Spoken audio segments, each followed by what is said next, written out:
Hi, everybody. My name is Jennifer Cunningham. I'm the AVP for Alumni Relations here at Lehigh. Thank you for joining us today. We are going to be talking about coeducation at Lehigh, which is a hot topic these days because, as many of you know, we are celebrating the 50th anniversary of when Lehigh let women in, which was pretty controversial at the time, as you can imagine. And it was right around this time when the first class of undergraduate women was hearing from the admissions office. And I was thinking about, remember back in the day, you would either get a fat envelope that had all the brochures and all the information, or you'd get a thin envelope, which was not good news. It was just a letter telling you, sorry, maybe try again next time. But we are here with Ilhan Citak and Heather Simoneau, I said those right correctly, from the special collections of the University Library. And so we're going to hear from them in just a second. A little bit of housekeeping. We are recording this, so if you do have to drop off early or want to share with a friend after we're done, we will send you the link and you can do that. If you want to ask a question while we're going along or make a comment, use the chat button at the bottom of your screen, and I will read those comments and questions aloud to our panelists. If we don't get to all the questions or comments, you can just reply to the email that we'll send out that has the link and the survey and all of that, and you can share your comment or question with us there, and I will forward them along. But I do hope that you have lots of comments and questions so that we can have a lively discussion. All right, with that, Ilhan and Heather are going to give us a presentation for about 10 to 15 minutes, and then we're going to open it up for questions and comments. All right, take it away.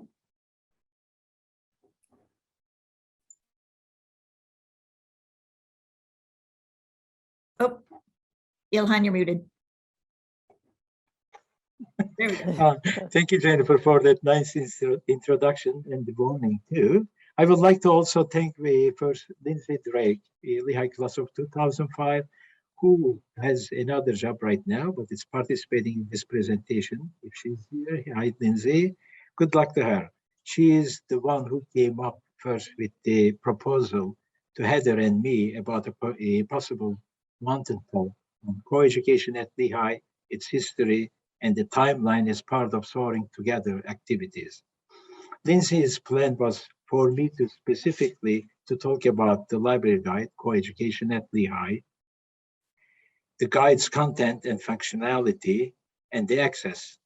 Heather Simoneau, our humanities librarian, to talk about 1969 Coeducation report and other resources, data, statistics about women at Lehigh.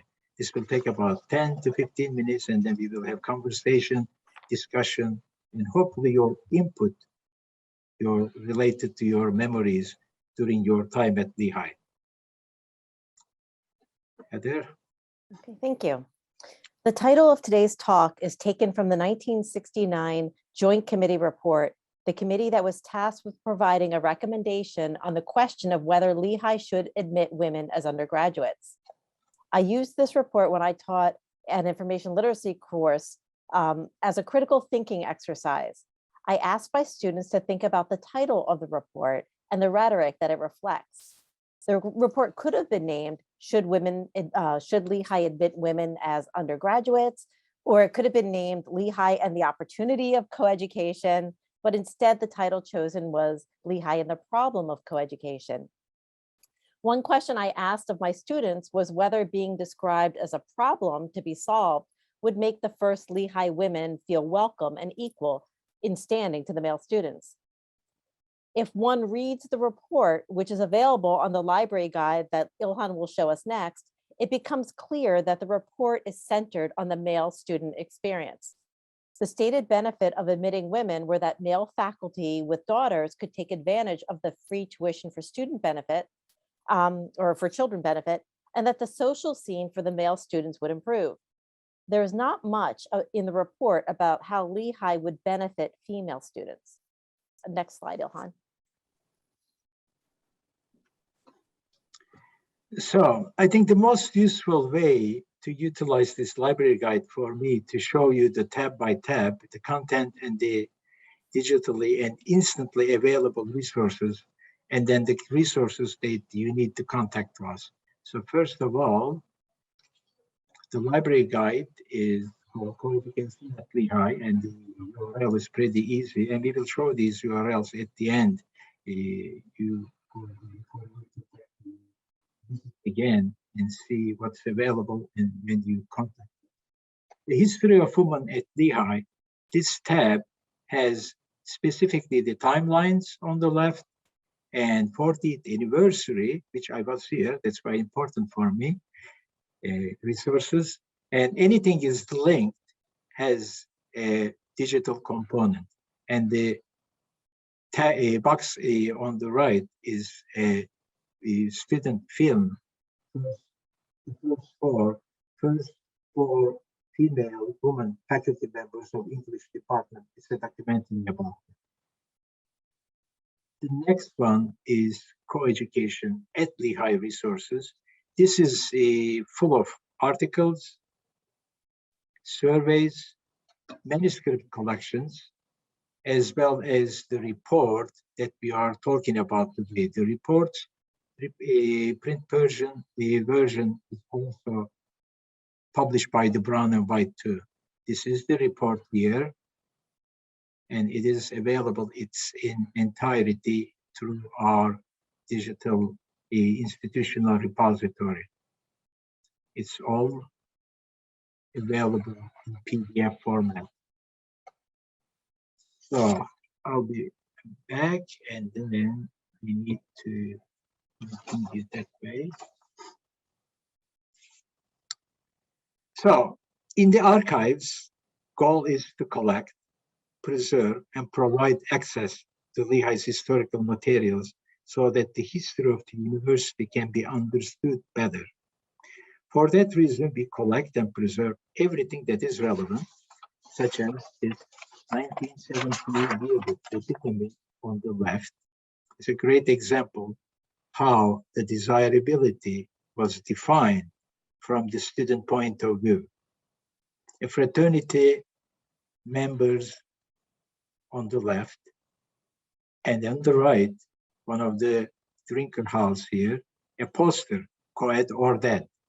There was a confusion, or maybe there was the imbalance approach is Lehigh's welcoming the female students. Well, did male Lehigh students really welcome co-eds? This photograph in our collections again shows the sign up for the Lehigh female students for the Lehigh band marching 97, which took 2 years of fighting very first female students admitted. On the bottom here, Lehigh University band and marching 97 scrapbook from the archives, and Brown and White this clipping says, "Girls, go home," says bandman. These are all in this special collection. One of the most memorable and historical moments in Lehigh's history took place on October 2, 1973. I hope some of you are here and with us today, and we would like to hear from you. On October 2, 1973, Lehigh Cornell game, at the halftime, the announcer called the names of the female band players, and they removed their hats to reveal their IDs. This lady walks here, and everybody sees she is a woman. This film is the part of the Lehigh University Band archives at special collections, and the related news, which is this one, is from the Brown and White archives. Just to remind everybody, all of these resources were brought to you after very hard work of collecting, cataloging, preserving, digitizing, and uploading to the proper platforms. This is all achieved by a handful of special collections staff, work study students, volunteers, and librarian colleagues like Heather. Please remember to reach out to support our efforts to preserve Lehigh's history. Heather will now continue commenting on the words of coeducation and coed later on. First, I believe she is going to show us some statistics from the CURE, Committee on Undergraduate Responsible Education. Great, thank you. The next few slides will show some representative excerpts from the survey that was sent to alumni to collect their views on Lehigh's problem of coeducation. These surveys are available for in-house use in special collections. To prepare for this talk, I read through the surveys, and I can report that the alumni of the time were overwhelmingly against admitting women. Next slide, Ilhan. One motivation for considering coeducation at Lehigh was that the pool of students who wanted to attend a male-only institution was shrinking. Coeducation was becoming more popular nationally. Some alumni cautioned the university that coeducation was a fad. They advised that Lehigh should remain a male-only institution to provide options to those students who wanted to attend a single-sex college. The first quote here recognizes the need for Lehigh to attract more students, but advises that more men should be admitted if Lehigh needed to cover costs. Since the pool of qualified male candidates was shrinking, I can only interpret that advice to mean that Lehigh should be willing to lower its standards to admit more men rather than admitting women who met the higher standards. The second quote resonated with me personally as a Lehigh woman when the writer recognized how insulting the entire questionnaire would be if any Lehigh women actually saw it. Some of the questions on the questionnaire are, would women in the classroom be distracting to would distract male students from serious study? That's a question. And I'll just read the two quotes. The first one says, keep the facilities above average and the Lehigh reputation will stand and you'll get all the students you can handle. Look at the increase in applicants, fresh class from 3+ to 4+ in 1969. Admit more men to break even if need be, refinance and salaries. And then the second one is, if Lehigh gets the type of women they expect to find, then this questionnaire would be particularly insulting to them. P.S. It really boils down to the question whether the captains of industry that constitute the board will allow Lehigh to enter the 20th century. Next slide, Ilhan. This slide is a demonstration of the threats to cut off financial support to the university and was a typical note on the different survey forms that were received back. Next slide, Ilhan. This survey was so interesting to me because it was written by a Lehigh alumnus, and that's the pencil, and his wife, the pen, who had attended Vassar. And they were both firmly in support of single-sex education. And we have the transcripts here. Next slide. I included this excerpt, and we have the transcript here, because the alumnus went against the grain to pledge his continued support, even if Lehigh went against his wishes to remain a male-only institution. I share his sentiment about supporting Lehigh. My hope is that we can have these conversations that may be critical of the university and its history, while recognizing that we have these conversations because we care about Lehigh. We want Lehigh to be the best university it can be, and that can only happen through honest and respectful reflection and dialogue. Earlier, I mentioned that the Joint Committee report did not address the benefits to women of being admitted to Lehigh. As a Lehigh alumna, the draw for me was the high quality education that Lehigh provided and still provides. I can say that my life has been better professionally and financially because I attended Lehigh. The opportunity for professional and financial success is what Lehigh offered to women in 1971 and still offers today. Next slide. I'd like to conclude today's talk with some data that I hope will inform our Q&A discussion. On this slide, I present the male to female ratio of undergraduate college enrollment by decade from 1970 until 2020, comparing Lehigh's data to the national averages of the time. As we celebrate 50 years of undergraduate female education at Lehigh, it is worth looking at how we compare to the national averages and asking ourselves, what is our final goal? Is a 50-50 ratio the goal? Should we be trying to match the national ratio? What are the reasons that we are 15 points below the national data for female enrollment. Is Lehigh still grappling with the problem of coeducation 50 years later? Ilhan, next slide. And so we'd like to thank you. Ilhan? Fantastic. Thank you. Yep. Steve, I see that your hand is raised. If you could put something in the chat, that would be ideal. Unless Ilhan and Heather, would you be okay if people Yeah, were on speaker? sure.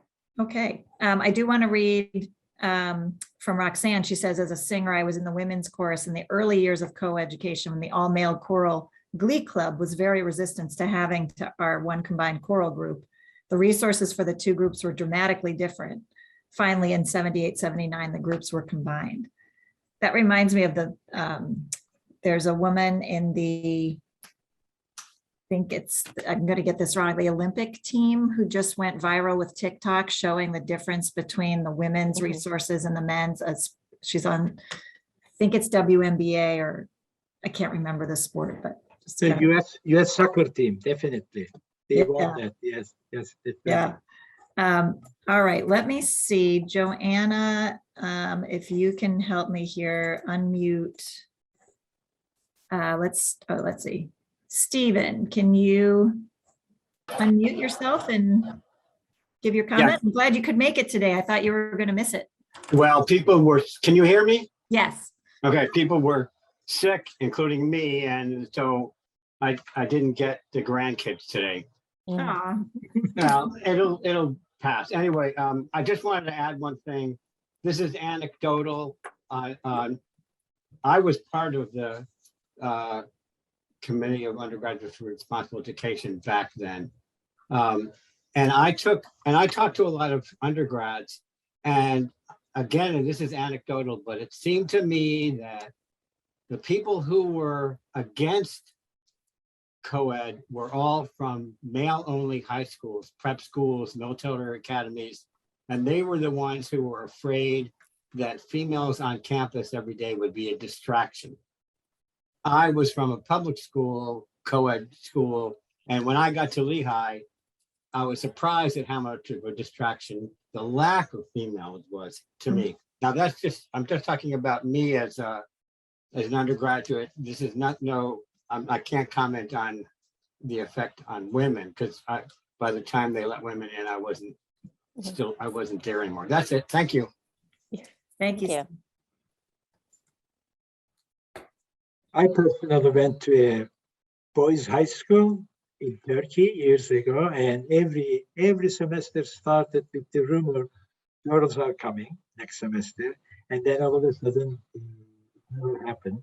And then after we graduated, I realized it's like being a sports fanatic or any kind of extreme obsession.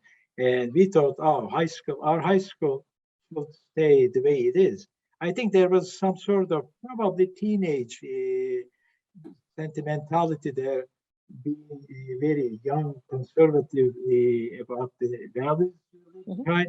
But also, okay, we did this. It was a punishment, and you should be punished too, in a way. And I totally believe. I've been a teacher. I work at Lehigh in the library, and it is valuable. It's very, very hard to understand single-sex education's point of view, the discussions, the enrichment. What is missing? Very hard to understand. I do see that there's a question from Mark Feldman. Has there been any effort to see what impact, if any, was there to Cedar Crest as a result of Lehigh's going co-ed? Honestly, I don't know, but the two institutions are separate institutions. So I don't know that Lehigh it would be in their interest to have to fund such a study, because I think that the concern might be more with Lehigh rather than what's the outer impact. But yeah, I have no idea on that one. It is interesting. My father-in-law was at Lehigh in '63 and married two women from, not at the same time, from Cedar Crest. But now I think Cedar Crest focuses a lot now on more adult education. They're co-ed, but they've really made a mark for themselves here in the Valley of more adult education. All right, let's take a question from Sharon, whose hand is raised. Sharon, unmute yourself.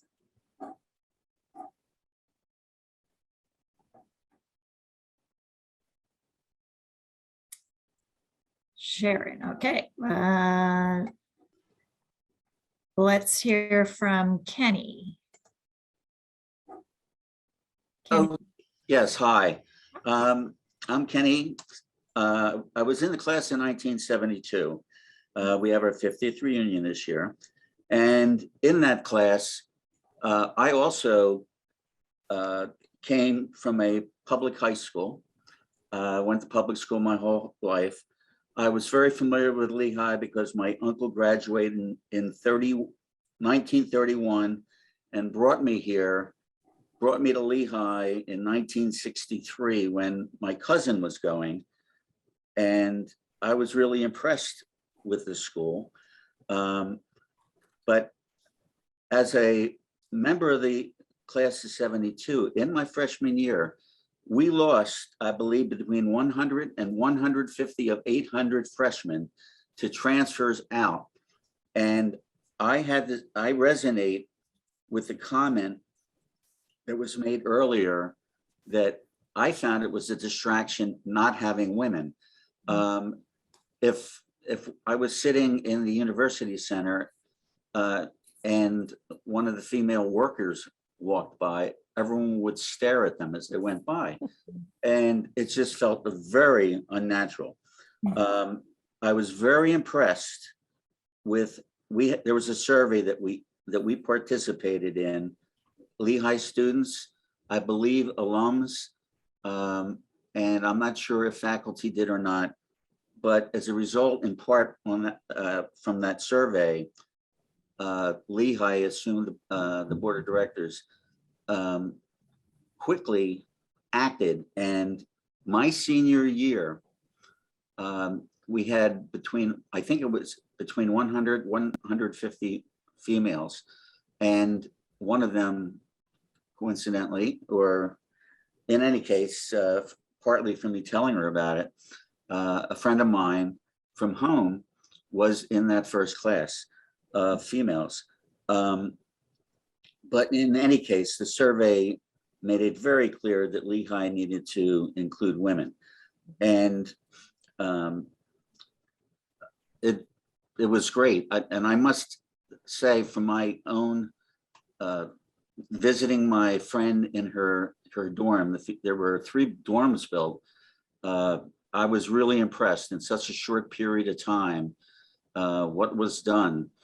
And I was also a the females that came that first year, thankfully, they were strong women. And there were a number of people that resented having women here. And these were women, young women who stood up for themselves. It wasn't combative, but you know, people respected them. Also, I was a member of the band, not only the marching band, but the concert band, varsity band, etc. And I actually, as an aside, played in the concert band for 10 years as an alum, a few years later. And I thought it was kind of ironic at the time, but I was one of the band members who was not in favor of having women in the band. And the reason was, we had some traditions in the band. Some were good, they were all fun, but some were inappropriate. And a lot of us thought that the spirit would be lost once there were women in the marching band. To my surprise, several years later, when women were admitted to the marching band, they had the same spirit as the guys. We didn't do the inappropriate stuff anymore, or they didn't. But the band continued to have the same spirit, the same traditions, and the same quality of music. Yeah. Great. Thank you, Kenny. I want to make sure we get to Amy. Her hand is raised as well, but Okay, I'm sorry. you could probably write a whole book on the Marching 97 alone and its evolution. It's such a great group, women and men. Yeah. But thank you, Kenny. You're welcome. All right, let's go to Amy.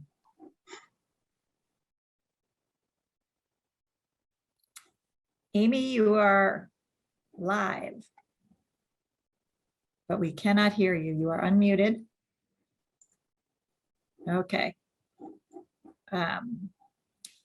While Amy is figuring out her audio, I did want to say I've heard from a lot of men, and I wrote in my bulletin article I think it was this past summer, I featured 6 men who were here when Lehigh went co-ed, who were very supportive and some of their experiences. So we can send that link out as well. I think it's a really interesting evolution that the men who were students here seemed to embrace it. Maybe it was the older alumni that weren't in favor, but Heather and Ilhan, have you seen that too, that most of the men who were actually students here when women were admitted, do you hear from them that they're generally thankful that Lehigh admitted women, or? I think. I was going to say, it's kind of like a mixed bag. I mean, as a student, I mean, it was an odd experience sometimes being the only woman in a classroom.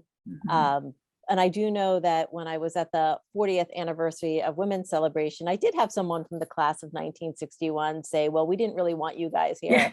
And I still don't think you belong here. And I'm sitting there thinking like, well, thanks, guys. Thank you. It's the 40th anniversary. So why would you want to actually share that at this moment? So I do think that, also reading through some of those surveys where alumni were noting that they were opposed to women being at Lehigh, but acknowledged that the undergraduates at the time were in favor of having women. So there was that disconnect between what the alumni wanted to kind of keep this institution the way they remembered versus the people actually attending. And I think one person on the survey even said they are better judges. They're there right now. They're better judges.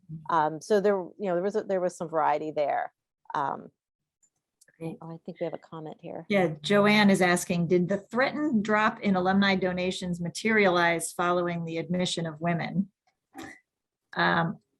We do have annual reports. I think you can take a look at them. I have not analyzed myself, but I don't think that was a concern. But if you look at the report that Heather talked about, actually it is available through the Coeducation at Lehigh Library Guide. That report, Coeducation, desirability and feasibility, is addressing that. And I don't think they have a major concern about losing major donations.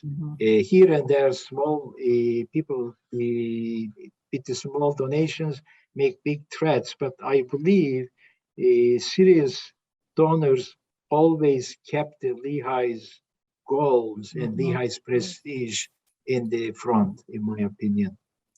Yeah, and I can say that I've read some data where, like, looking at alumni giving, that women do tend to give more than men. And I can tell you, I married a Lehigh man, and the person writing the checks every year to Lehigh is me. I'm the one who remembers to make that donation, not my husband. So I would have been surprised if there was a big precipitous drop that didn't go back up eventually. Like, there might have been a short term, but in the long term, I think that if you even looking at our endowments, how much bigger it is now. So I get a lot of the threats of, like we saw, I thought it was interesting that the man said, I will not give another cent to Lehigh. Now we hear I won't give another dime. So inflation maybe. But look, anytime Lehigh makes a big decision, there's always 50-50. There's people who wouldn't give a dime because there were no women, and there's people who would never give a dime because there were women. We saw the same thing with the honorary degree recently of, I'm finally giving again because you took it away, and I'm never giving again because you took it away. So it all has a way of evening itself out. Cheryl has a comment. I graduated in 1978, played sports all 4 years. I didn't feel any animosity from the guys. We had fun building the sports programs. What's also interesting, you could probably do a whole webinar on the Powder Puff football team. And that was actually a couple of assistant football coaches volunteered and helped the women with that. So I think, athletics probably embraced the women wholeheartedly. Sally's question, we hear a lot about how men feel about coeducation before and after it happened. Is there anything in the archives about how the first classes of women felt and what they experienced? As a female member of the class of 78, I don't remember ever being surveyed about whether Lehigh's women's needs were being met in the first years following coeducation. Sally, this is a really good question, excellent question. And I believe Brown and White in the following years had extensively covered Lehigh women's experience. And I believe women found the social scene at Lehigh was a little dull, and they did not feel they were, what they were expecting to come. Brown and White articles have so many comments and very like numbers and statistics also, if you check that, please. Great. Well, it's 1:02 and our time together has come to an end. I will, Steve put another comment in that I think, again, could be a whole webinar. Working and socializing daily with women is natural. How do we prepare men for the workplace if we don't expect or teach them to interact with women? I'm sure that was probably one of the arguments for allowing women to come. All right, well, thank you so much, Ilhan and Heather. This was great. And as I said, we will send out these links after this webinar so that you can go and explore on your own. Once you dig in, it just hours go by. So you guys have done such a wonderful job in the archives, and I thank you for all of that. Thanks for the opportunity. Please just remember to contact us. If I can make one single little closing comment, I have an opportunity to work 3 of the first Lehigh's women's graduate students here. Pat Chase from the facilities, Barbara Tranchik, worked with the Alumni Association and the athletics, and Eleanor Nothelfer, who actually graduated in 1980s, but she was one of the first students. It took a while because she was working full-time in civil engineering department as librarians. As Steve made the comment how strong those women were, they were standing up for themselves. Yes, their leadership, their skill set still unmatchable. I learned a lot from them. Yes. Yeah. Thank you. Yeah. And I just want to say thank you to Colleen and Caroline for coming. They're two of my sorority sisters. Oh, nice. All right. Thank you, everybody.